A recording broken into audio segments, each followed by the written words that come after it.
비트코인은 너무 느려서 더 빠른 블록체인으로 대체되지 않을까요? 언뜻 보면 맞는 말 같지만 이 질문엔 아주 중요한 오해가 담겨 있습니다.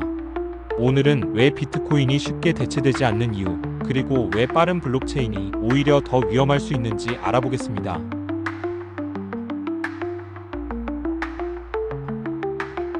블록체인 기술에는 세 가지 중요한 축이 있습니다. 1. 보안성, 2. 탈중앙화, 3. 확장성. 이 세 가지는 동시에 만족시킬 수 없습니다. 이걸 블록체인 트릴레마라고 부릅니다. 거래를 빠르게 처리하려면 검증하는 사람이 적어야 합니다. 그런데 검증자가 적으면 블록체인은 중앙화됩니다. 중앙화된 시스템은 누군가가 조작하거나 멈출 수 있는 위험을 안고 있죠. 결국 확장성을 높이면 탈중앙화를 잃고 탈중앙화를 지키면 확장성은 포기해야 합니다.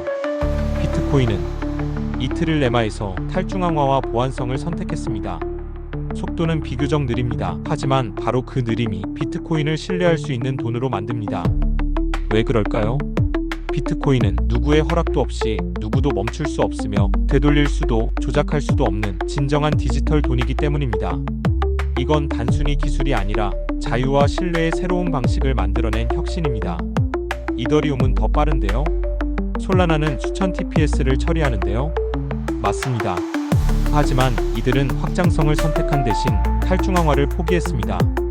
소수의 노드, 소수의 개발팀이 네트워크를 좌지우지하고 문제가 생기면 멋대로 하드포크를 하고 심지어 네트워크가 멈춘 적도 있습니다. 이런 블록체인은 언제든지 조작되거나 규제당하거나 멈출 수 있습니다.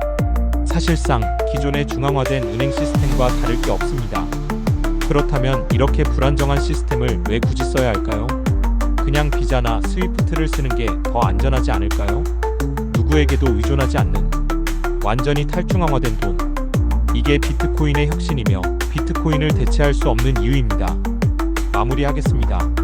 진짜 돈은 신뢰에서 시작됩니다. 그리고 신뢰는 누구도 바꿀 수 없는 시스템에서 만들어집니다. 비트코인은 그걸 보여주는 최초의 디지털 희소자산입니다.